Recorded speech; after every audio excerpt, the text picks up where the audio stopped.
E esse tema é um tema que, de fato, essa questão das redes sociais, das relações éticas nas redes sociais, eu tenho acompanhado isso já há algum tempo, não só porque eu dou aula na Faculdade de Comunicação e porque eu trabalho na mídia, mas porque isso é um fenômeno, assim. Eu vou apresentar para vocês hoje duas visões acerca desse problema, né? Do comportamento das pessoas nas redes sociais e o desdobramento, o impacto que isso gera no mundo cotidiano e na vida cotidiana. Eu vou começar falando para vocês de uma pesquisa que eu participei como analista do material há 2 anos atrás, numa grande empresa de comunicação americana que tem canais aqui no Brasil, na TV a cabo. E essa pesquisa foi feita em 24 países, incluindo nós, e em 14 milhões de jovens. E cerca de metade desse número de pessoas acima de 30 anos, e 14 milhões para baixo de 30 anos. Essa pesquisa, o foco dela era aquilo que a gente se acostumou a chamar de geração Y, tá? Que é uma categoria da publicidade, e a publicidade que vem pautando o mundo contemporâneo já há algum tempo, né? A publicidade pautou coisas como a própria revolução gay, né? Os publicitários americanos descobriram que os gays tinham dinheiro, era uma parcela importante de consumo da população e transformou completamente a nossa percepção, né? Estou dando esse exemplo para entender o que eu quis dizer com a publicidade vem pautando. Porque quando a gente fala isso, a gente entende primeiro da publicidade pautando nossos hábitos de consumo, né? Mas não é só isso. Bom, então essa pesquisa, ela mostrou um detalhe que eu começaria por aí, que é o seguinte. A ideia que a gente tem que os jovens vivem presos às redes sociais, entre eles a tal geração Y, que seria alguma coisa, grosso modo, entre pessoas que estão mais ou menos... No começo se falava de 10 a 30 anos, agora que a publicidade trouxe a tal da geração Z para o pacote, né? Porque a publicidade trabalha com segmentação, né? Você tem que ir segmentando para ajustar o foco. Porque o publicitário é aquele cara que sabe hoje o que você vai querer daqui 2 anos. O bom publicitário é esse, né? Então, agora tem a Z, então a Y diminuiu, ficou mais ou menos entre 15 e 30. E uma coisa que a pesquisa mostrou é o seguinte, ao contrário do que a gente pensa, abaixo de 30 anos, a tendência é que as redes sociais, as pessoas com quem vocês falam nas redes sociais, são pessoas com quem você convive na vida real. Se não convive, vai conviver. Está na faixa de pessoas com quem vocês vão ter relações, né? Na vida, nós vamos ter relação no dia a dia. Acima dos 30 anos, se você estiver falando de 50 anos, por exemplo, uma pessoa de 50 anos em redes sociais, a tendência é cada vez maior se distanciar a pessoa com quem você fala nas redes sociais das pessoas reais com as quais você se relaciona. Então, na realidade, quando você sobe a faixa etária, aumenta a relação indiferenciada nas redes sociais. A pessoa com quem você fala você não conhece. E aumenta a violência. Ou seja, quanto mais velho você é, para fazer uma síntese um pouco grosseira, mas quanto mais velho você é, e é usuário das redes sociais, certo? A tendência é que você seja mais violento, mais indiferente, que você não tem muita relação, eu digo real, com as pessoas com quem você lida. Outra característica é, quanto mais acima de 30 anos, mais ansioso é o indivíduo que está nas redes sociais. Mais sozinho, provavelmente, no sentido de que já passou por fracassos afetivos, separação de casal, problemas com filhos, problemas profissionais, né? A gente sabe quando a gente tem, sei lá, 15, 16 anos, muitos de nós sonham que vão conquistar o mundo. E depois de uma certa idade você fica tentando manter o seu apartamento, né? E desencana do mundo, né? Quer manter o seu apartamento, o seu carro, e aí já tá bom. O mundo já está de bom tamanho, né? TV a cabo, Apple TV, não sei o quê. Então, assim, para assistir House of Cards, inclusive, para entender como funciona o mundo em cima, né? Então, assim, eu estou dizendo isso pelo seguinte, porque para a gente entender um pouco a psicologia das redes sociais, essa entrada meio antropológica é importante. A pessoa, ou a ferramenta das redes sociais, ela tem um valor, inclusive para a discussão política, né? A gente sabe, desde as eleições, essa tal polarização, nós, eles, né? Que foi introduzida no Brasil nos últimos anos, que é uma polarização que é uma espécie assim, de produção tardia da teoria filosófica hegeliana e marxista, de que a história é baseada na luta entre senhor e escravo, ou conflito de classes, né? A ideia, no caso do Marx especificamente, de que a violência é a geradora da liberdade e tal. Então, isso daí, quando você faz uma versão simples, dá uma ideia de que o mundo está dividido entre nós e eles. Ou a polarização também compreendida como, de um lado estão aqueles que nas redes sociais se chamam de petralha, do outro lado estão os coxinhas, né? Mas essa polarização enquanto tal, do ponto de vista político, não é muito ruim, não.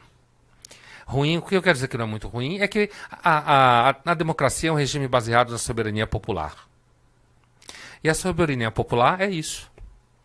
Quando ela se manifesta assim, né? Uma das coisas que muita gente fica meio assim com as redes sociais é porque acha que as redes sociais ela faz com que as pessoas sejam mais violentas e mais bobas. Tem muita gente discutindo isso, né? Inclusive os desdobramentos disso, né? Um conceito chamado de Big Data, que alguns de vocês seguramente já conhecem, se não todos, né? Que é o rastro que você deixa na internet, nas redes sociais, em todos os sistemas de informação ao longo da sua vida. E que você nem tem consciência que deixa. Eu lembro um ano, 2 anos atrás, uma aluna minha de cinema da FAP, a gente sempre faz trabalho com redes sociais e Big Data e tal, e aí ela fez um trabalho e ela ficou chocada com o resultado, que ela descobriu que o Google sabia da vida dela toda. E é uma menina, não é ninguém que ganhou o prêmio X, é uma menina, um menino normal de 18, 19 anos. Porque o Google sabe o ônibus que ela pega, porque ela usa aquele aplicativo do ônibus. O Google sabe os restaurantes que ela costuma comer, os lugares que ela anda do lado da FAP, né?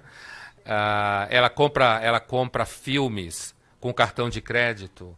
Resultado, o Google sabe os filmes que ela assistiu, que cinema que ela frequenta, né? Isso porque ela deu uma gulgada nela, como o professor, eu no caso.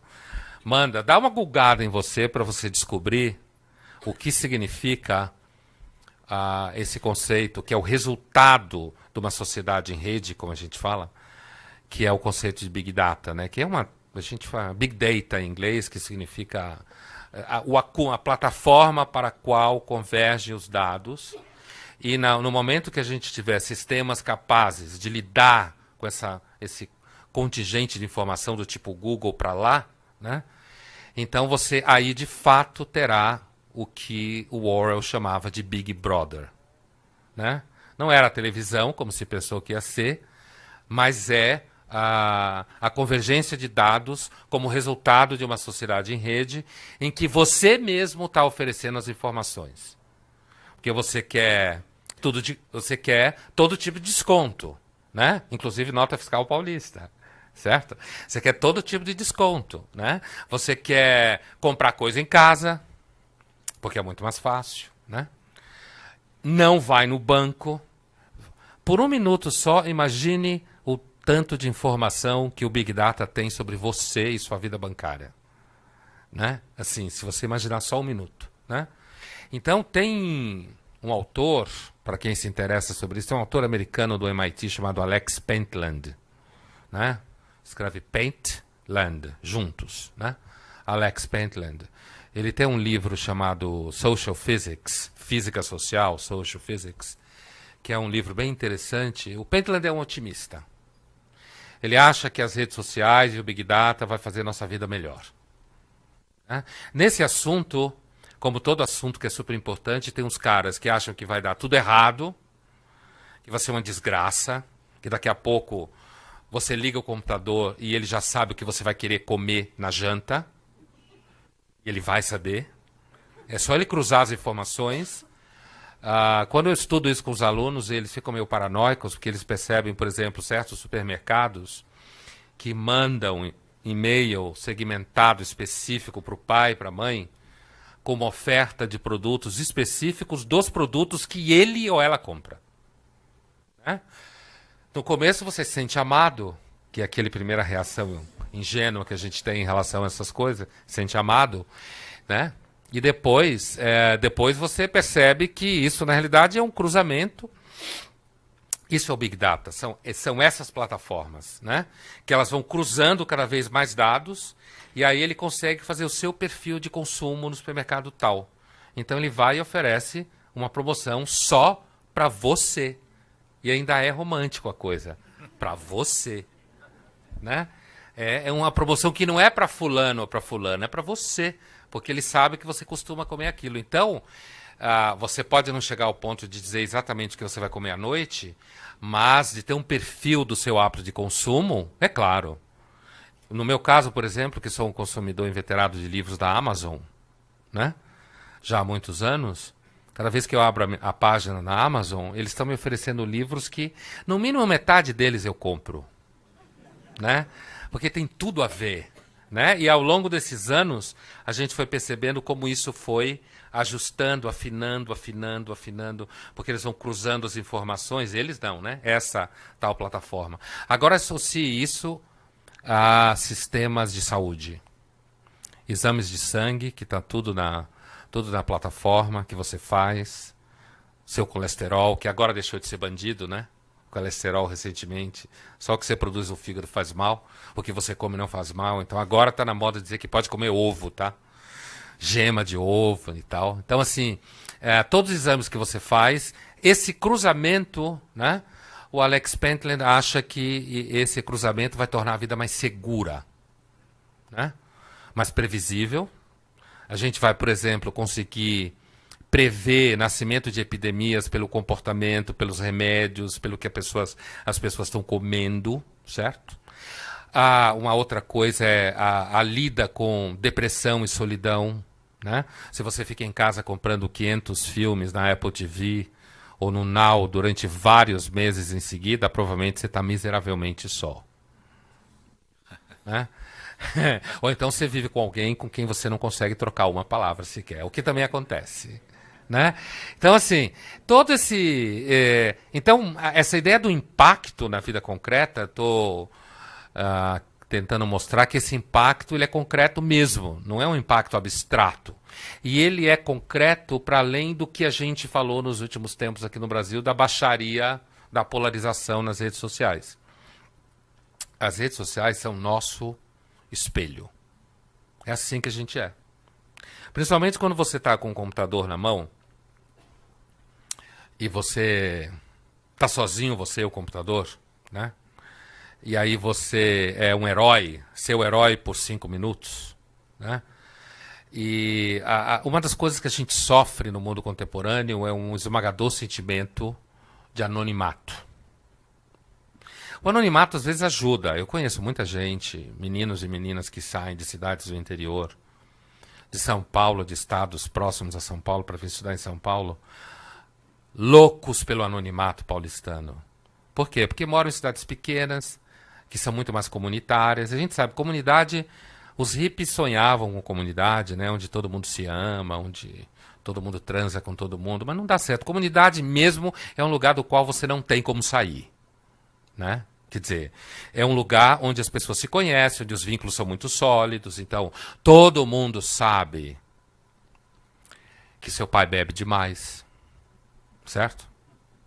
Que ele não trabalha, que é a sua mãe que sustentou a casa ao longo dos 40 anos de vida. Todo mundo sabe disso. O anonimato em São Paulo é bom porque ninguém sabe nada. E é porque ninguém quer saber nada. Né? Mas o sentimento de anonimato, que é tipicamente moderno, dá um sentimento uma sensação muito ruim de invisibilidade. E uma das razões, veja, a gente está começando a entender redes sociais agora, né? Agora a gente está. A mesma coisa, outro dia eu participei de um programa, num canal, em que a gente estava discutindo muitas coisas de jovens e tal. E aí tentando se tirar conclusão, não, porque quem está agora com 18 anos é assim, deverá ser assado.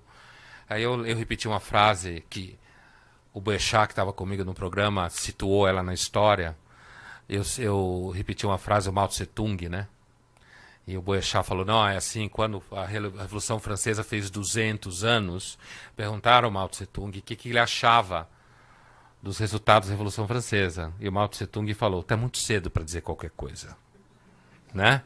A gente perdeu um pouco essa noção no mundo contemporâneo. A gente tem que produzir ciência para amanhã. E por quê? Porque a gente precisa cada vez mais ter clareza de como as coisas funcionam para fazer produtos para essas coisas, né? E para essas pessoas. Então, assim, nesse sentido, né, essa coisa de, afinal de contas, o que as redes sociais causam na gente e tal, a gente está muito cedo para dizer qualquer coisa. A gente tem algumas ideias, né? E algumas dessas ideias falam do quê? É possível que um dos motivos de mais violência nas redes sociais, além da transposição de conflitos políticos para dentro do espaço das redes, que é uma coisa meio normal, inclusive é importante pontuar que ainda hoje as redes sociais não têm quase credibilidade nenhuma, tá? Ninguém leva a sério redes sociais. Vou me corrigir, não é que a gente não leva a sério, a gente leva a sério como número de viewers, certo? Likes e dislikes.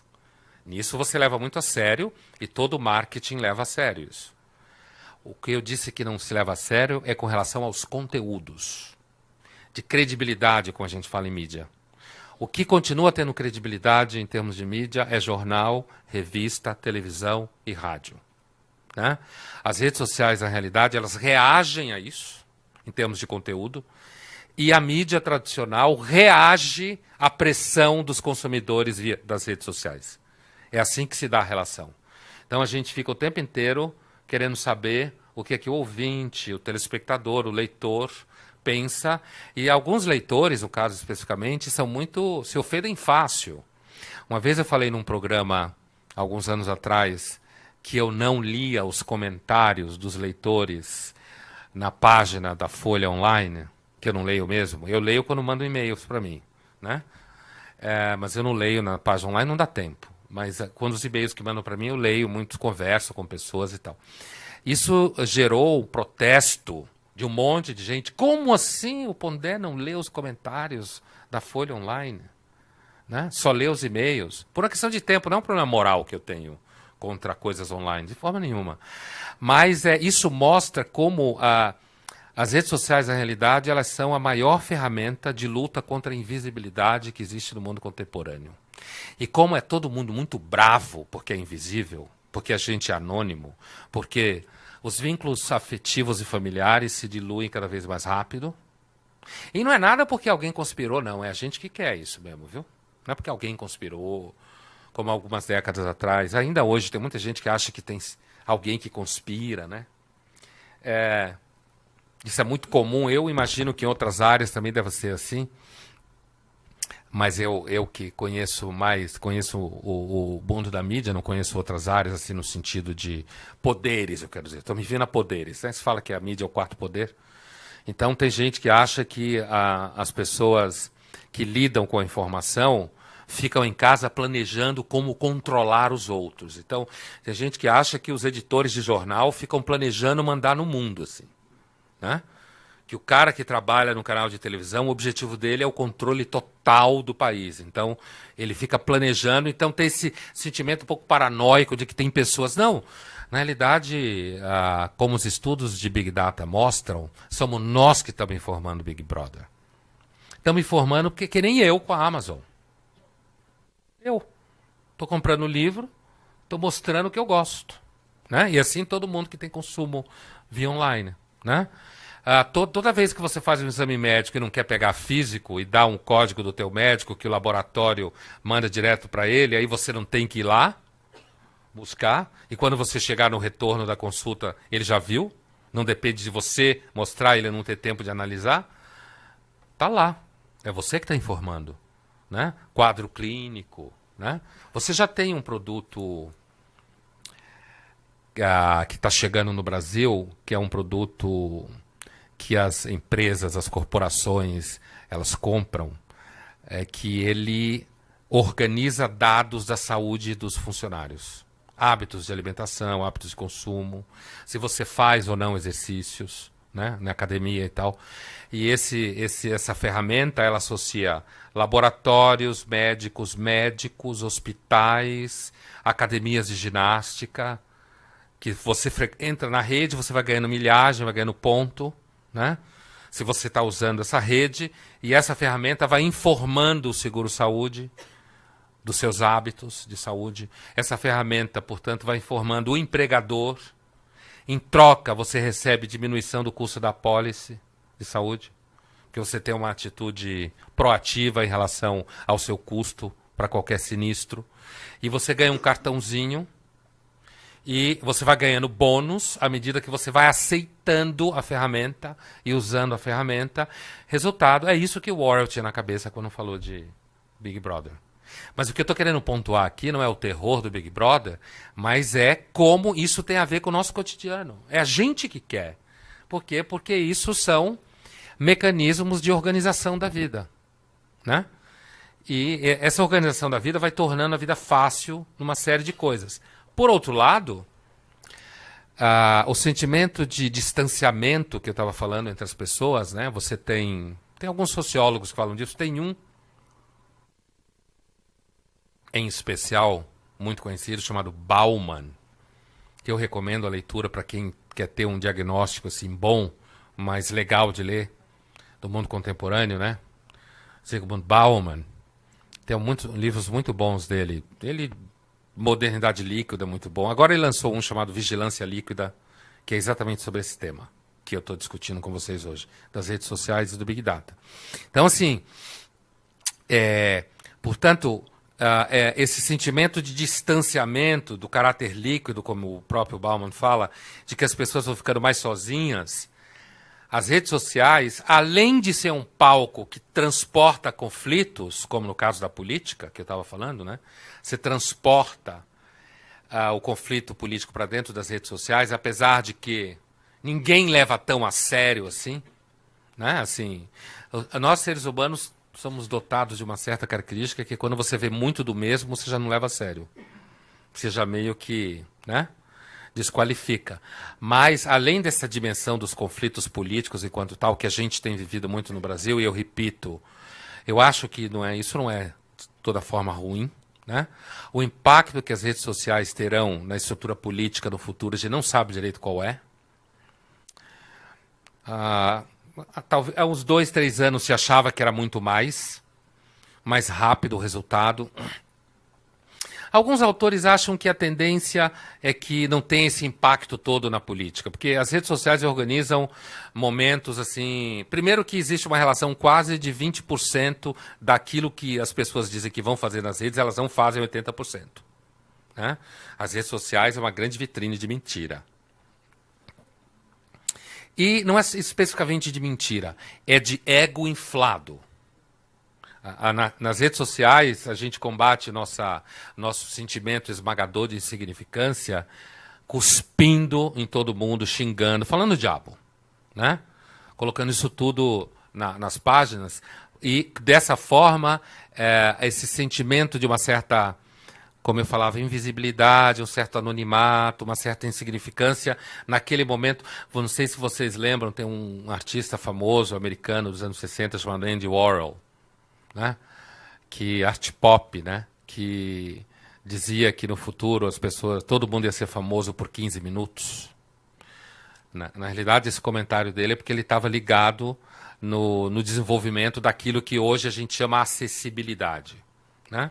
Ele estava ligado no processo do que alguns chamam de democratização dos meios da informação. Essa expressão me dá um certo calafrio, democratização dos meios de comunicação, porque ela é usada, sei lá, em países como a Venezuela, para não deixar jornalista escrever o que quer, né? Mas, tecnicamente, a noção de democratização dos meios de informação é o que Andy Warhol estava pensando. É o quê? Vai chegar um dia, ele falou 15 minutos. Hoje, na realidade, você pode dizer que todo mundo é famoso por 1 minuto. E é 1 minuto que alguém está olhando o que você fez, né? E aquela pesquisa que eu falava no começo, e aí eu falei dessa pesquisa com alguns colegas da FAAP, eles começaram a fazer uns testes com os alunos, que é o seguinte, a pesquisa mostra que as pessoas mais velhas são mais dependentes afetivamente das redes sociais. Se ela posta uma coisa e ninguém dá um like ou reage, a figura vai pro chão, assim. Né? E os professores que fizeram testes com os alunos perceberam isso. Como eles se sentem dependentes do aluno dar retorno. Né? E isso, o pessoal lá de 18, 19, 20 anos, e é importante repetir isso, eu imagino que muitos de vocês tenham alguns desses espécimes em casa, por aí passeando. Então, assim, né? Se não estão, terão, né? Ou alguma coisa assim, ou já tiveram, sei lá. Esses espécimes, né? Essa moçada, que eu estava com vários deles até agora, até a 1h e pouco da tarde, a relação deles com as redes sociais é muito diferente. Por isso eles acabam sendo... eles acabam sendo menos violentos no sentido de linchar pessoas, como acontece muito nas redes sociais. Eles estão mais preocupados com, sei lá, quem tem a bunda grande, sabe? Essas coisas que são, evidentemente, muito mais importantes. Né? Eles estão mais preocupados com quem casou com quem, dos famosos. Estou falando só das coisas bobas, né? Que tem outras coisas que não são bobas. Estão preocupados com onde que vai passar, onde que a amiga está passando férias, que hotel que é, né? E um dos impactos mais interessantes das redes sociais no cotidiano, a coisa, verão, nós estamos em 2015, né? Tipo, 2015 já meio que já passou, né? A gente já está com a esperança de 2017, na realidade, né? Então, assim, que 2015 já foi. Então, assim, acho que foi no verão de 2014, ano da Copa, certo? Eu conversava com uma jornalista da revista Glamour, sabe a revista Glamour? Adoro essas revistas, assim, super interessante, Vida Simples. Revistas femininas, uma vez eu escrevi na minha coluna da Folha que eu achava que daqui a 500 anos ia se levar mais a sério a matéria de revista feminina do que pesquisas em sociologia. Né? No sentido de que são revistas que trazem discussões sem preocupar. Porque um dos problemas do mundo acadêmico ao qual eu pertenço, me parece, nos últimos tempos, é que muito da academia virou igreja. Você tem que defender coisas. Você tem que trabalhar para o mundo ficar melhor. E nessa daí de trabalhar para o mundo ficar melhor, eu às vezes escrevo na coluna que eu desconfio de gente que quer transformar o mundo no mundo melhor, né? Eu fico meio com medo de gente bem resolvida, sabe? Isso, sabe, gente que acha que representa, assim, que não tem pecado, que representa o bem, mas isso é um outro assunto. Mas, assim, eu conversava com essa jornalista e a gente discutia um tema que se chama Síndrome de Missing Out, que é um típico impacto cotidiano das redes sociais. Ela tem uma sigla em inglês, que é FOMO, se não me engano. É a seguinte síndrome. O Instagram, certo? Você está viajando num lugar, você está nas férias, você posta uma foto de um hotel que você está. Aí tua amiga ou teu amigo, que está num outro hotel em outro lugar, vê aquela foto e brocha. Por quê? Porque pensa, putz, eu sou mais pobre do que ela. Eu sou mais pobre do que ela. Eu sempre achei que aquela desgraçada era mais rica do que eu. Então, assim, não, é sério isso. O negócio, em inglês, é síndrome de missing out. É uma síndrome descrita a partir do uso do Instagram, especificamente, que é pessoas que se sentem que aquilo que elas estão usufruindo perdem o valor no momento que elas descobrem que alguém que elas conhecem está usufruindo algo melhor do que elas. E você sabe que uma das coisas mais comuns de hoje em dia, em férias, é você postar fotos de água do mar. Quanto mais cristalina é a água, melhor você está na fita. Certo? Postar foto dos pratos que você está comendo nesses hotéis. Quanto mais desenhado o prato é, melhor você está na fita. Postar foto dos quartos que você está. Estou falando de assuntos de férias, né? Fotos de quartos onde você está, no hotel que você está, né? E é claro que as fotos do Instagram todas têm aquela cara de mundo da propaganda da CNN, né? Vocês já repararam, mas quando você vê CNN, a publicidade da CNN é sempre um mundo que vai dar certo, né? Então eles mostram lugares do mundo que a gente sabe que estão mergulhados num caos total, e aí mostra aquele puto hotel, aquele homem, aquela mulher fazendo negócios, que dá a impressão que lá todo mundo é igual, né? Mostram aqueles caras andando super felizes na rua, quando na realidade você sabe, você diz, mas que país é esse mesmo? Mas não é aqui, né? Mas a publicidade da CNN, claro, a CNN é uma emissora completamente... ela é aquele tipo de emissora que... As emissoras trabalham em certos diapasões, né, de visão de mundo, e a CNN é aquela que trabalha num diapasão de que o capitalismo vai fazer o mundo melhor, né? Essa é uma visão do corpo editorial, esse olhar, né? Ou então do filme Ela. Lembra alguém? Sabe o filme Ela? O carinha que fica apaixonado pela mina que é a voz da Scarlett Johansson, né?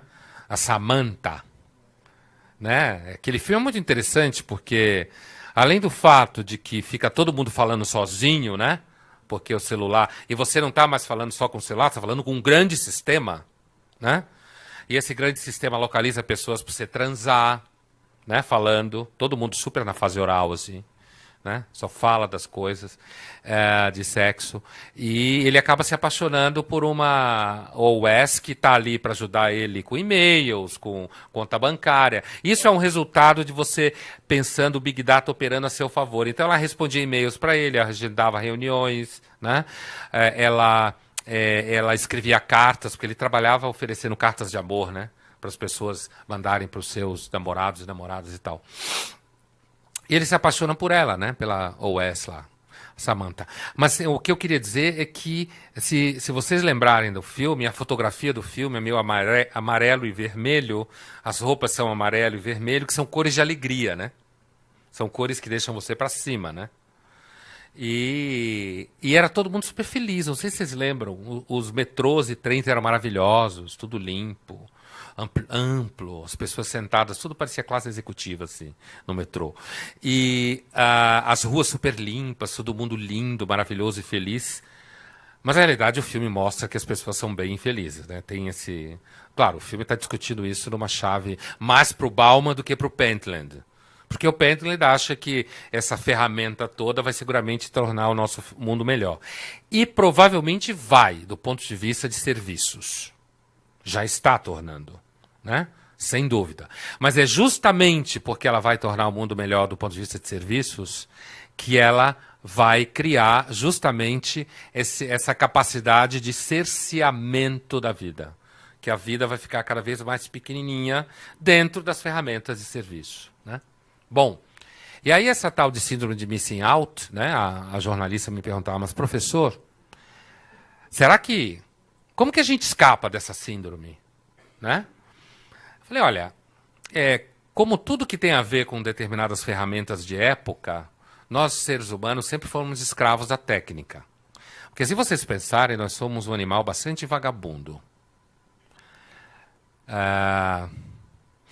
Nós não produzimos nenhum tipo de veneno. Você pode xingar o outro. Inclusive as redes sociais servem bastante para isso. Você pode xingar o outro, falar mal. Mas isso não chega nem aos pés de uma naja cuspideira, né? A gente não voa. Nós não temos unhas muito fortes, dentes péssimos. Nós não enxergamos bem à noite, tá? Nós temos uma atividade reprodutiva super Olha, se os outros animais tivessem, a maior parte dos animais tivessem o trabalho que a gente tem para reproduzir, o mundo já tinha acabado. Ó. A nossa reprodução é lenta, né? Ela é super dialógica, certo? Quer dizer, nós somos um ser do afeto, então tem todo o envolvimento na história, né?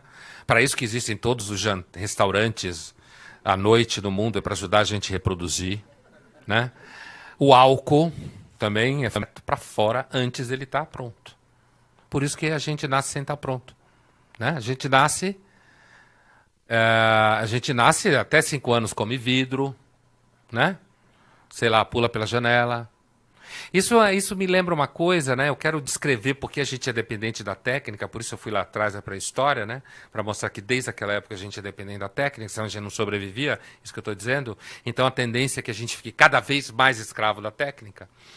Mas esse movimento aqui, quando você vai acompanhando essa questão da reprodução, da pré-história para cá, eu tenho lido muito sobre pré-história, para entender nós, para nos entender. Mas um dos impactos também de redes sociais e ferramentas, eu já volto para lá, estou fazendo uma comparação, tem muita gente por aí que acha que os bebês estão nascendo mais rápidos, né? Que as crianças nascem mais inteligentes e tal. É provavelmente uma grande besteira isso. Primeiro que a gente não tem como comparar. Para dizer que criança está nascendo mais rápido, nunca será você olhando para o seu filho. Porque a gente sempre acha que nosso filho é top. A não ser que você tenha algum problema psicológico. Né? Se você é uma pessoa normal, você acha que seu filho é o máximo. E é isso mesmo que tem que achar. Então essa coisa de comparar seu filho com o que você era, primeiro que você não lembra de você naquela data. Certo? Então, esses supostos estudos de que as crianças estão nascendo mais inteligentes e mais rápidas, isso daí é uma super de uma balela daquela. Mas como serve para a nossa vaidade com relação aos nossos filhos, a gente deixa passar. E fica feliz com o negócio. Né? Que os alunos chegam na sala de aula e eles prestam atenção em várias coisas ao mesmo tempo. Em alguma medida, sim, mas normalmente eles prestam atenção em várias coisas ao mesmo tempo, se eles não estão ouvindo o que o professor está falando, ou o que o colega está falando. E mesmo assim, essa prestar atenção em várias coisas ao mesmo tempo, normalmente é mandar uma mensagem, postar alguma coisa, e vai e volta muito rápido. Eu, recentemente, inclusive, falava com uma jornalista, eu não vejo nenhuma grande diferença nos jovens dos últimos 15 anos dentro da sala de aula. Não vejo. É claro que agora existe iPhone 6, mas eu não vejo grande diferença. Mas em relação específica, voltando ao que eu estava dizendo sobre os bebês, bebês não, mas crianças de 2, 3, 4, 5 anos, que a gente acha que eles são muito rápidos hoje, porque você vai, pega um iPhone, dá na mão, um iPad, dá na mão. Imagina que é a amostragem da população que a gente está falando quando diz isso, né? Para falar que os bebês estão nascendo mais rápido, né? Imagina a amostragem, né? Um iPhone, um iPad, e aí você já... Né? Quer dizer, é um fenômeno de nicho econômico, você já acha que é o mundo. Né? Então, aí você dá aquele negócio todo colorido, o moleque começa a apertar, e aí cresce com esse tipo de coisa, então é uma linguagem, ele vai aprendendo essa linguagem. É a mesma coisa, se você botar moleque, ou menina, ou menino, para estudar chinês ou francês desde pequeno, ele vai aprender rápido. Todo mundo sabe disso, toda criança aprende rápido. Quando eu estava no doutorado, e nós fomos para a França, e meu filho tinha 9, 10 anos, minha filha tinha 1 ano e meio, 2, chegou num ponto que eles falavam entre eles em francês. E eu e minha mulher, a gente falava com eles em português, e eles respondiam em francês, certo? Eles estavam dentro... Por quê? Porque a escola, o tempo inteiro, todo mundo, os amigos, a televisão, todo mundo falava francês. Eles pequenos, principalmente a minha filha, que tinha 1 ano e meio, 2 anos quando foi para a escola. Resultado, para ela o francês era a primeira língua do mundo. Então, você fica dando um iPad e iPhone para as crianças, eles vão aprender mesmo. Eu tenho a impressão, na realidade, que há 100 mil anos atrás as crianças eram mais ágeis do que hoje. É o contrário. Elas eram mais ágeis porque hoje elas são muito mais protegidas, né? Hoje você tem toda uma esfera, né? E não estou falando agora de proteção luxuosa, tem toda uma esfera ao redor das crianças.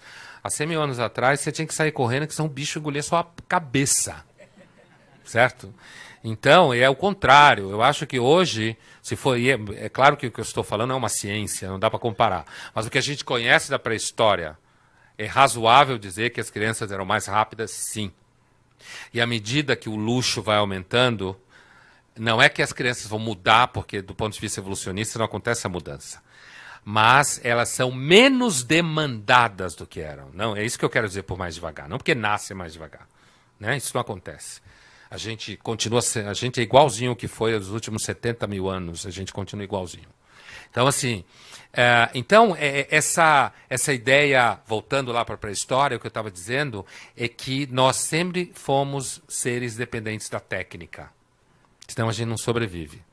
Então, se a gente tentar pensar um pouco para frente, assim, em termos de tempo, de futuro, eu não vejo nenhum sinal de que a gente vai escapar de uma certa dependência das ferramentas de informação, inclusive das redes sociais. Mas não acho que a gente não dá para dizer ainda que as redes sociais vão causar o transtorno que alguns acham que vão causar. Ainda hoje, normalmente, o que as pessoas fazem nas redes sociais, e aí eu volto a falar daqueles que são acima de 30 anos, é falar da pizza que comeu, projetar uma vida feliz que não tem, xingar pessoas que ela conhece do dia a dia e que normalmente não tem coragem de xingar na frente, né? Ou de tornar explícito o conflito. Ou seja, a relação é parecida, eu vou fazer uma analogia, parece distante, mas não é. É uma relação parecida com a relação que se tem com a televisão no passado. Você chegava na frente da televisão, aí você xingava a personagem da novela, xingava o cara, até hoje, né? Xinga o cara que aparece dando entrevista, porque sei ladrão, não sei o quê, né? Vai pra cadeia, ou então vibra com o que está vendo. A relação que a gente tem com as redes sociais é uma relação, hoje ainda é uma relação desse tipo. Os desdobramentos, a gente teve três grandes fenômenos, né? E eu começo a fechar porque acho que vai ter alguns comentários, perguntas por escrito e tal.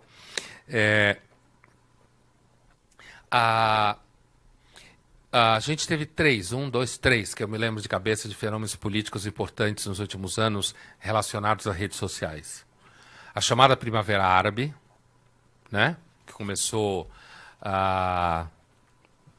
dos países árabes em janeiro de 2011. Os movimentos que aconteceram na Turquia, em Istambul principalmente, mais ou menos contemporâneos aos nossos aqui, de junho de 2013.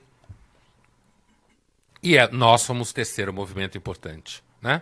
Alguma coisa na Espanha, chamados indignados, no começo. Mas foi na Turquia a Primavera Árabe, sem dúvida nenhuma, o mais importante de todos. Primavera Árabe, o processo lá em Istambul, os conflitos de rua em Istambul e os nossos conflitos aqui em junho. Foram três grandes fenômenos associados às redes sociais do ponto de vista político. E pelo que a gente viu, eles foram movimentos que tiveram certos picos em alguns momentos, mas depois retrocederam. Né? Tanto aqui quanto em Istambul, quanto na Primavera Árabe, na realidade, como os países, na sua maior parte, são sociedades muito instáveis e estados muito frágeis, ruiu, arrebentou com os países. Né? E não ficou nada no lugar. Aqui na Turquia, não, que foram movimentos mais pontuais, sociedades mais organizadas, estados mais organizados, e quando a coisa começou a pegar, no caso do Brasil, a população recuou. As pessoas não gostam de bagunça. As pessoas gostam de almoço, café da manhã, almoço e janta. E quem atrapalhar isso é seu inimigo. Certo? É isso que a maior parte de nós faz todo dia, da pré-história até hoje. Café da manhã, almoço e janta. E quando isso está garantido, a gente começa a exigir algumas coisas aqui e ali para que isso seja melhor. Né?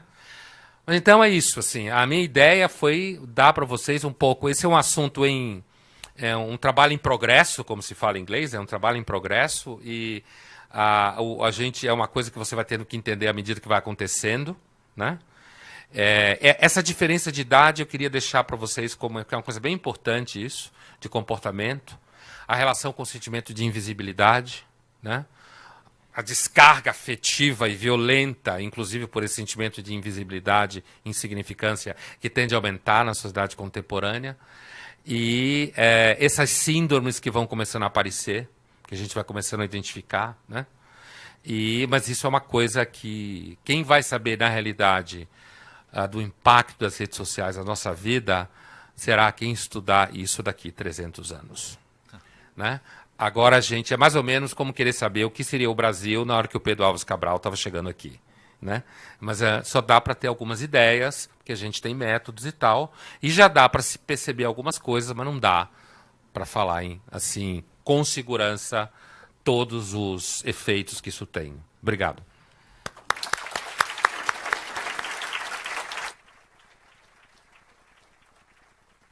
Gostaria de convidar aqui para os comentários e para compor a mesa o Fábio Almeida, secretário-geral do Sinafresp.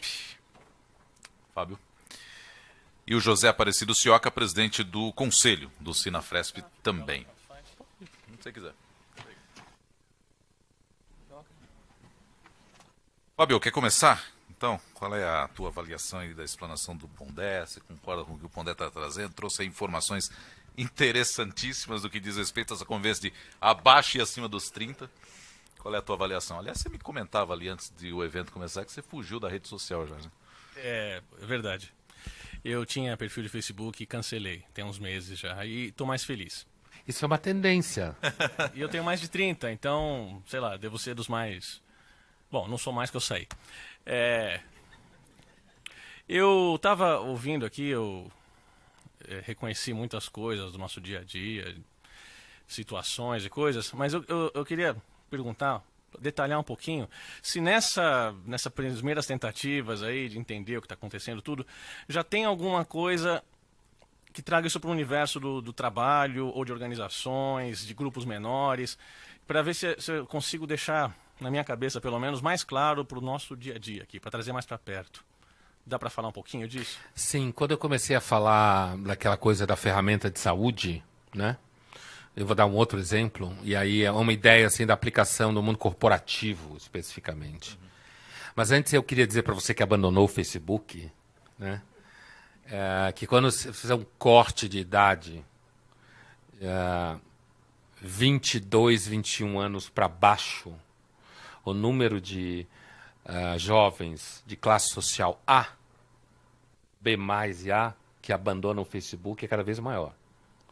Em breve, o Facebook vai ser uma ferramenta, como eles falam, de gente velha. Tá? Eles estão fora do Facebook. E eles começaram a ficar fora. As classes sociais menos favorecidas, elas chegaram no Facebook mais tarde. No caso do Brasil, estava no Orkut. Brasil e Turquia, né? Agora estão no Facebook. Mas a tendência é os jovens que estão aqui em cima, eles saem do Facebook, eles ficam no WhatsApp e no Instagram. E uma das razões de abandonar o Facebook é porque eles começaram a cruzar com a tia falando da balada que ficou e vomitou, entendeu? O pai falando com a namorada da idade da filha, sabe? Esse tipo de situação, né? Então, você tem gente que abandonou o Facebook, inclusive mais jovem que você. Agora, eu tive num evento há algum tempo atrás, que era um evento de recursos humanos, tá? E que a minha pauta era o ressentimento nas relações de trabalho. Mas, como era em outra cidade, eu fui mais cedo e assisti o evento. Eu ia falar à tarde e assisti na parte da manhã. E uma coisa que me chamou a atenção foi uma ferramenta específica, semelhante àquela que eu estava falando de saúde, para as corporações e para as pessoas administrarem sua própria carreira profissional, que é uma ferramenta justamente que trabalha nessa plataforma das redes sociais e dos dados decorrentes das redes sociais, que vai, por exemplo, o sujeito lá que faz a gestão de RH com essa ferramenta, e à medida que você é proativo com a ferramenta, ele tem uma noção, inclusive, de onde você mora, que lazer que você faz, onde que você come, para onde que você tira férias, entendeu?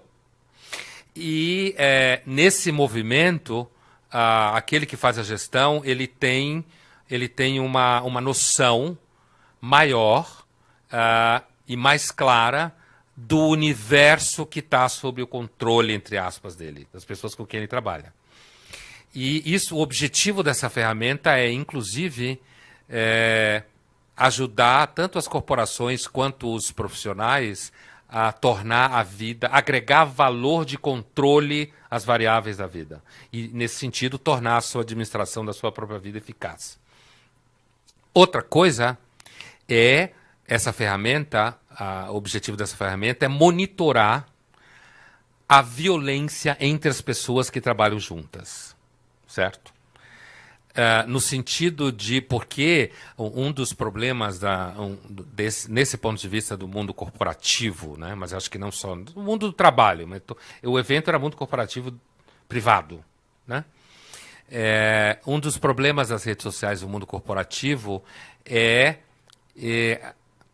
a gente não sabe ainda em que medida ele acaba virando uma ferramenta de desagregação, ou ele é uma ferramenta em que a pessoa que não consegue desagregar descarrega a violência que está dentro dela ali.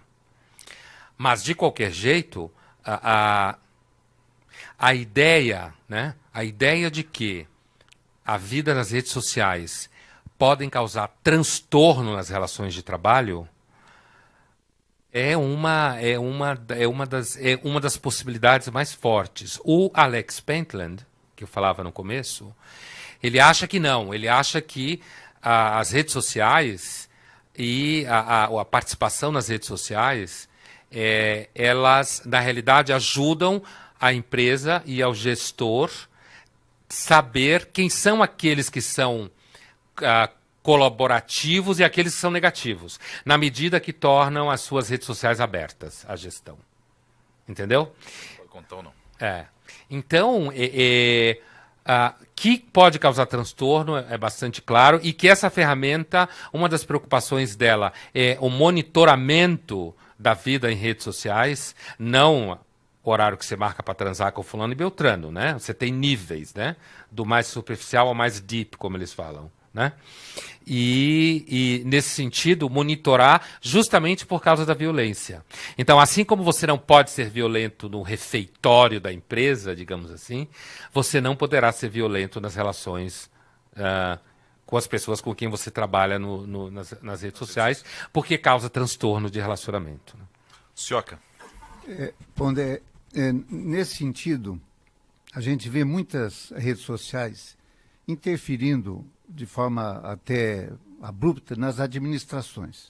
Vou dizer um caso do sindicato, por exemplo. Nós temos uma diretoria que atua, que exerce um conselho, e acontece nas redes sociais uma série de comentários, alguns completamente fora de propósito, e são sempre os mesmos, são 40, 30, 40, 50 pessoas se manifestando. Cria um frisson, cria uma situação de dificuldade administrativa. Por quê? Muitas vezes a diretoria quer responder a tudo e não dá conta, não consegue. Então, acaba aí as críticas umas sobre as outras e vai ampliando isso daí de tal forma que chega um ponto que, como o Fábio falou, a gente acaba abandonando as redes sociais porque não tem o que fazer.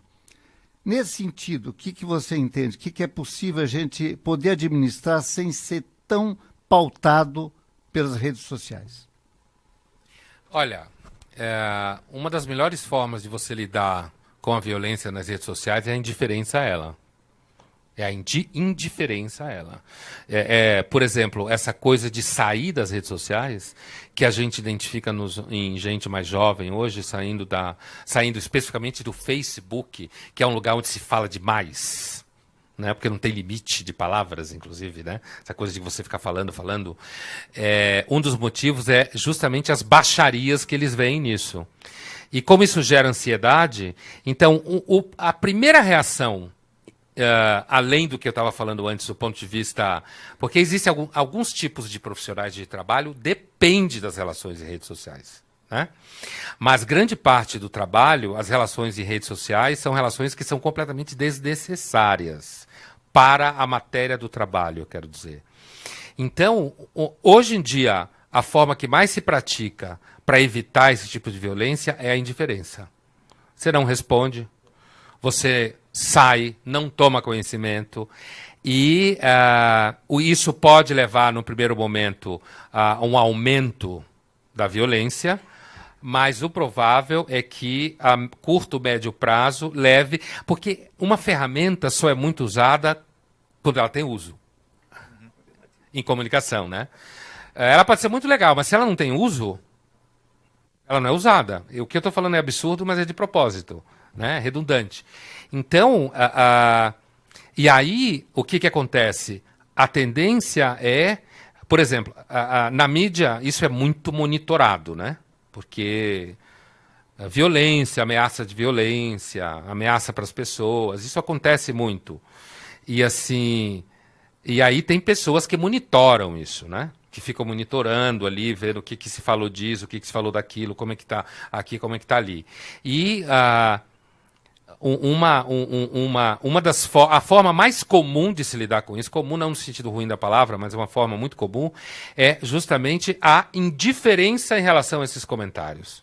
Isso pode ser, por exemplo, uma solução é você ter, como no caso de grandes veículos de mídia, você ter departamento de pessoas que monitoram isso. Certo? Eles são especializados em monitorar, ver a pressão, a temperatura, ver quem que está sendo ameaçado, quem que está falando isso, quem que está dizendo aquilo, qual é o teor. Mas as pessoas que têm atividade fim, no caso, seja lá de que atividade fim for, aquelas que têm atividade fim, elas não podem ficar envolvidas com isso, porque isso vai contaminando a atividade fim delas. E então, isso às vezes acontece, aumenta a violência em um determinado momento, porque o grupo se sente ignorado. Seja lá, no meu caso, eu estou falando de leitores, telespectadores e tal. Mas, ao mesmo tempo, aqueles que são profissionais, eles vão lidando com essa turma, que é mais ou menos como criança que você tem que lidar, né? Mas aqueles que estão envolvidos na atividade fim não podem passar o seu dia lidando com a violência das redes sociais. O Pondé, só para retomar ali quando você fala que as pessoas gostam de café, almoço e jantar, não é isso? Aqui no Brasil ou o ser humano de um modo geral? Não, o ser humano de um modo geral. Tá. Eu tive a impressão que você falou que no Brasil a gente refugou na manifestação. Não. Então é de um modo geral. De um modo geral, a gente não gosta de violência, né? Só que não gosta de transtorno, né? A maior parte das pessoas só vai para o transtorno quando está muito ruim. É mais ou menos como alguém que imigra. Você só sai do seu país quando está uma porcaria. Mesmo que do lado de lá onde você foi, você pose de chique, na realidade não era na origem. Senão não tinha ido embora de onde você estava, né? A gente sai de onde está quando está ruim. Tá, alguém quer fazer alguma pergunta? Fique à vontade, hein? O Pondé, outra coisa. Essa intolerância que a gente vê nas redes, que muitas vezes na política, por exemplo, virou um fla-flu, né? É uma demonstração do que a pessoa gostaria de ser na vida real, de algum modo? Porque no Facebook, por exemplo, você não tem o anonimato. Você até tem o anonimato, mas não é o cara a cara, né? Vamos dizer assim. Mas você tem lá identificado quem é o fulano que está fazendo Pode algum ser tipo mentira, de demonstração. Né? Mas normalmente você tem... Eu soube de brigas entre pessoas que eram amigas do Facebook por causa de um ser PT, o outro ser PSDB. Sim, isso aconteceu muito. Nesse cenário. Agora, essa intolerância é aquilo que ela gostaria de falar na vida real, ele não tem coragem, mas ali está na frente do computador. Com certeza, né? Justamente por conta do sentimento de invisibilidade, insignificância, de não ter voz, né? Ninguém ouvir. Então, você está lá com o computador na mão, o teclado, e aí você tasca o pau, né? Porque ali você está completamente livre, e na realidade muita gente se ferra por causa disso. Porque à medida que isso vai acontecendo, você vai tendo um aparato jurídico que vai começando a cercar, né? Porque a vida em sociedade ela depende da normatização de tudo, né? Por isso, inclusive, que há um medo que quanto mais civilizado a gente fique, mais normatizado fique e mais doente, de certa forma. Justamente porque está muito normatizado, muito organizado, muito, né?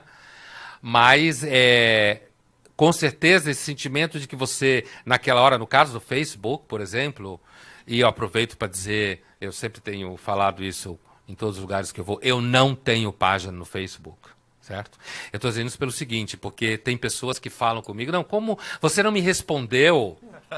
Eu não tenho página no Facebook. A última vez tinham 12 perfis falsos meu no Facebook, tá? Não sou eu. Se estiver conversando comigo no Facebook, não sou eu.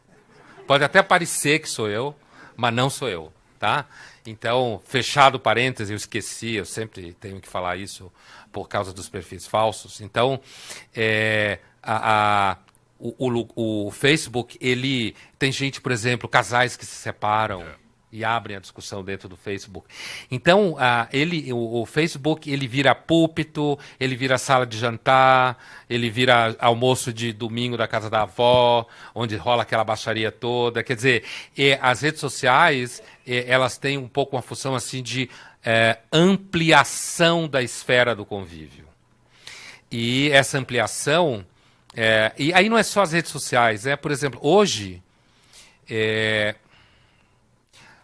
hoje, numa aula, a gente tinha convidados para discutir espiritualidades. Não tem nada a ver com o nosso assunto aqui. Novas espiritualidades, relação com a indústria cultural, não sei o quê. E aí, uma das pessoas que foi, ela queria gravar.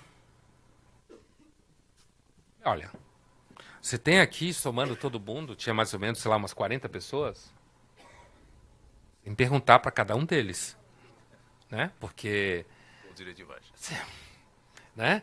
E, bom, direito de imagem, além do mais, assim, isso tudo bem, você está num ambiente onde as pessoas concordam e tal. Mas já cerceia a linguagem, né? O que você vai falar exatamente, que resposta você vai dar e tal. Agora, hoje você não sabe quem está gravando você num restaurante. Você pode estar num restaurante conversando com uma pessoa e ter alguém numa mesa do lado, com o celular assim, ó, filmando você não sabe. Então, assim, isso é uma coisa que o controle a tendência é que as redes sociais deixem o mundo mais careta. Porque como as redes sociais são um enorme olho em cima de todo mundo, você tem que ir para lugares muito longe para se esconder.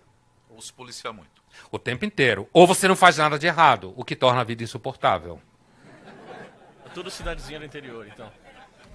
Quer perguntar alguma coisa? Você quer perguntar? Vida na cidade do interior. E nessa pesquisa, o Pondé, com os jovens aí da geração Y, a gente pode concluir que eles convivem melhor com essa rede social do que o cara acima dos 30 ou não? Com esse início, né? Porque como você disse, a gente está no início, não dá para fazer uma análise agora. Mas esse jovem convive melhor hoje? Sim. Assim, convive melhor, inclusive consegue ter mais distanciamento se ele, por alguma razão, ele se toca, né? Ele consegue ter mais distanciamento no sentido de perceber que a ferramenta ela é uma ferramenta de uso e não uma ferramenta de definição de quem você é. Entendeu? E isso, eu acho que isso tem muito a ver com o momento da vida. O jovem, ele é o otimista fisiológico. Eu vejo os meus alunos, eles enchem a cara, acordam 2 horas e vão fazer prova. Né? Quando você tem 50 anos, se encher a cara, provavelmente você não levanta do chão, né? Você não quer nem saber de prova. Isso independe da classe social também. Com relação às redes sociais e as ferramentas... Esse jovem. E, assim, eu acho que quando você desce para classes sociais mais economicamente vulneráveis, primeiro aí você tem uma diferença aí, o que a gente chama de fetiche da mercadoria, que assim... Quando você está entre jovens, se você põe um iPhone em cima da mesa, você não precisa falar nada. Porque o iPhone é. Se você põe um smartphone de outra marca, você tem que explicar por que você está com aquilo na mão. Certo? Isso a gente chama de fetiche da mercadoria, né? Então, assim... aí tem uma diferença, assim, quando você passeia na classe social e você desce ou sobe esse compasso na classe social, é claro que os jovens que estão economicamente melhor posicionados, eles têm uma relação em que eles são senhores do fetiche. A relação com o fetiche na mercadoria, né? Aquele conceito que a gente estuda na faculdade, não sei se vocês lembram, que é quando você dá meio que características e valores humanos ao produto, né? E aí o produto começa a valer por esses valores e por essas características, e não pelo que ele é, enquanto ferramenta pura e simples. Quando você está, digamos assim, num extrato econômico mais alto, você é aquele que determina o fetiche. Quando você está mais embaixo, você é aquele que depende do fetiche. E por isso você é aquele que, na realidade, você que está mais abaixo é o que faz valer a pena o fetiche, né? Porque uma coisa só vale quando muita gente não tem. Claro. Né? Por isso que você vai fazer uma balada, você tem que fazer uma balada num lugar pequeno, para que muita gente fique do lado de fora, para que quem passa na porta disputa a balada. Tá essa. bombando. Tá bombando. Posso prosseguir ou não? Temos a pergunta? Vamos lá. Pois não, pode perguntar. Boa tarde. É sobre a afirmação de que a pessoa que tem poucos amigos ou se torna uma pessoa solitária. Queria fazer uma pergunta a respeito de um morador de rua, por exemplo, de Santo André, que ganhou uma passagem para ele retornar para a sua cidade, lá do Piauí, e deram a passagem para ele, ele falou, mas eu só vou se levar meus 2 cachorros. E quando conseguiu a passagem, os 2 cachorros, ele falou, eu vou, mas só para daqui 15 dias, eu não vou viajar agora. Por quê? Porque eu quero despedir das pessoas que vêm me trazer a marmita, que vêm passar aqui para me cumprimentar. E esse comportamento aqui se aplica também para pessoas que também são da classe A ou B? Qual comportamento, exatamente? O comportamento de ser solitário e estar dando o valor para a sociedade, para aquelas pessoas que vêm e que está ajudando ou que tem alguma relação com ela. Olha, eu acho que a relação com bens materiais, elas definem muito o nosso dia a dia, né? Me parece que pessoas de extrato social mais alto, elas experimentam uma sensação de maior autonomia, maior independência, e normalmente essas características levam você a ter uma experiência de que você é mais forte. Pode levar a um certo cinismo, alguns falam isso, porque descobrem que na realidade as pessoas estão sempre interessadas em que você tem, não o que você é, e essa discussão é um inferno, né? O que é, o que tem, onde está a fronteira. Enquanto quando você é muito... quando eu falei das populações mais vulneráveis, eu não estava pensando em morador de rua, tá? Eu estava pensando simplesmente classe C, tá? Isso que eu estava pensando. Não estava pensando em gente que está fora da cadeia de consumo, que é o caso que você está dando. Alguém que está fora da cadeia de consumo e depende inteiramente de ajuda, caridade, alguma coisa que seja assim. Então, acho que são 2 universos muito diferentes para comparar. Uma pessoa que depende de pessoas que dão marmita para elas e comida, né? E uma pessoa que está no extrato social muito alto e, na realidade, o problema dela é, afinal de contas, para onde eu vou agora, porque há 3 semanas atrás eu voltei da Mongólia. Paris é um saco, já fui lá milhares de vezes, está cheio de gente, inclusive, agora está insuportável. Então, agora a ideia é eu conseguir ir para um lugar onde não tenha ninguém. O que eu estou querendo dizer é que é a mesma espécie, mas são vidas muito diferentes. Muito diferentes. A ideia de que a gente faz parte de uma espécie única e todo mundo se ama, ou todo mundo é igual, a gente é igual em determinadas coisas, mas as condições materiais determinam vivências em planetas, entre aspas, muito diferentes. Agora, que nós todos parecemos depender de certos vínculos afetivos e emocionais, com certeza dependemos. Né? Não me pareceu um pouco estranho que esse senhor tenha querido levar os cachorros, que são amigos muito mais fiéis, e, né, porque você bate neles, eles continuam te amando, e os seres humanos, você dá presente, eles não te amam suficientemente, mesmo você dando presentes, e depois as pessoas que davam comida para eles, né? Porque a humanização aparece nesse tipo de relação, né? Bom, eu tenho pouco tempo, tem mais uma pergunta e outra do Fábio aqui rapidamente. Pois não. Senhor, boa tarde. Tarde. Eu estava pensando, quer dizer, quando tem o Big Brother é uma ferramenta de totalitarismo. no livro do Orwell. No livro. Sim. O que a gente, pelo menos por rede social, o que tem acontecido, os exemplos que o senhor citou, foram movimentos sem o contrário, foram movimentos populares que vêm derrubar o totalitarismo. Então isso é uma coisa. Sim, mas eu entendo o que você está falando, é fácil responder isso. Outra coisa é, por exemplo, o momento político que a gente está vivendo hoje, que está tendo essa polarização entre coxinhas e Petralhas. e petralhas. É. Enfim, que também, pelo menos o que eu vejo, é uma polarização grande. Eu ainda não vi ninguém aparecer numa rede social para ser o salvador da pátria. Sabe, uma pessoa que fala de ética, uma pessoa que só fala, como o senhor falou no começo, que não tem pecados, que é uma pessoa assim, acima do bem e do mal. E eu não tenho visto ninguém pegar a rede social e monopolizar para isso, para um fim político, para virar e falar, não é Dilma, não é Aécio, o PT, PDT. Uma terceira via, né? É uma terceira via que é o Collor da vez. É quem vem salvar todo mundo, é quem vem moralizar tudo. Quer dizer, só não tem uma pergunta, é mais uma... Ok, uma reflexão. Olha, sobre isso daí, acho que pode aparecer 58 salvadores nas redes sociais, entendeu? Porque você tem os dois lados aqui, mas você tem várias pessoas que estão gravitando ao redor deles e em momentos de disputa de eleição você tem uma tendência à convergência de lados. Quando acaba a eleição, o universo começa a se espalhar, né? Agora, com relação ao caráter totalitário, assim, veja, é comum se dizer que as redes sociais, que elas aumentam a democracia e coisas assim.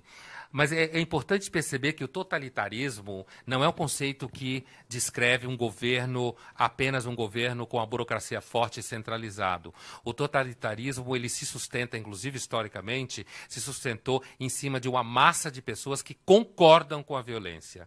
E as redes sociais são um espaço de linchamento gigantesco.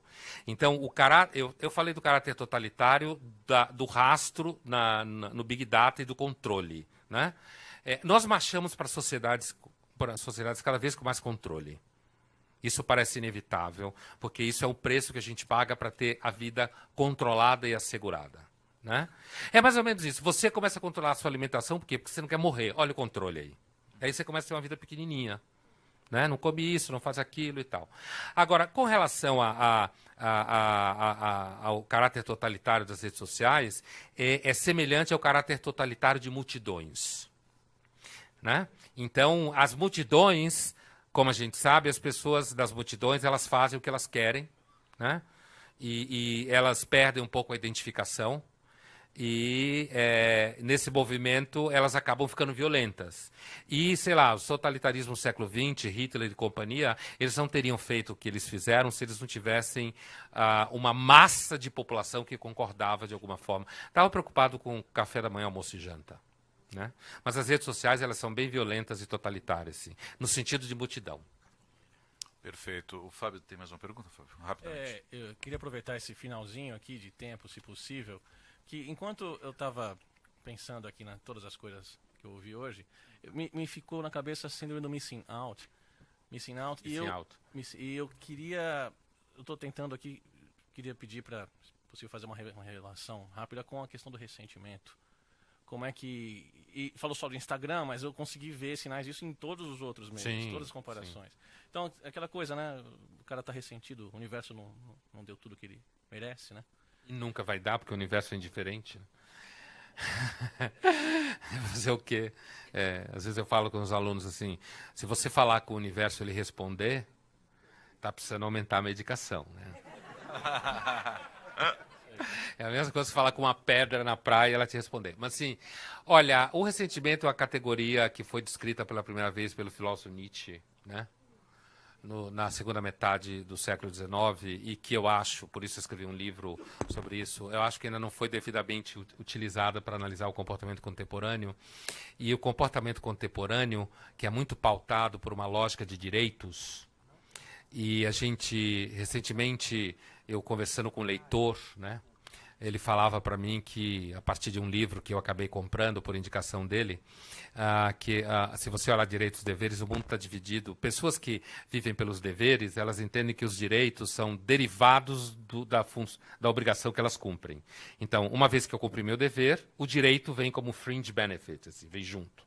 As pessoas que pensam em termos de direitos, elas estão o tempo inteiro pensando quais são os deveres que os outros têm que ter para que elas tenham aqueles direitos. Né? Então, são universos mentais muito distintos. Isso quando você transporta para um universo contemporâneo, em que, me parece, a gente é cada vez mais educado para achar que tudo que a gente não tem porque alguém foi injusto para conosco, o ressentimento é inevitável. Porque o ressentimento, quando Nietzsche fala, ele é, antes de tudo, cosmológico. Por quê? Porque o universo é escuro, é silencioso, é indiferente. Você pode fazer a crítica da religião, que ele próprio fez, como fruto do ressentimento, mas acho que ainda não foi feita uma crítica um tanto psicossocial para perceber como uma cultura do ressentimento, as pessoas reclamam de tudo, acham que tem que ganhar tudo. E eu não estou falando só no sentido político, não. Político também. Tá? Você tem partidos do ressentimento aí.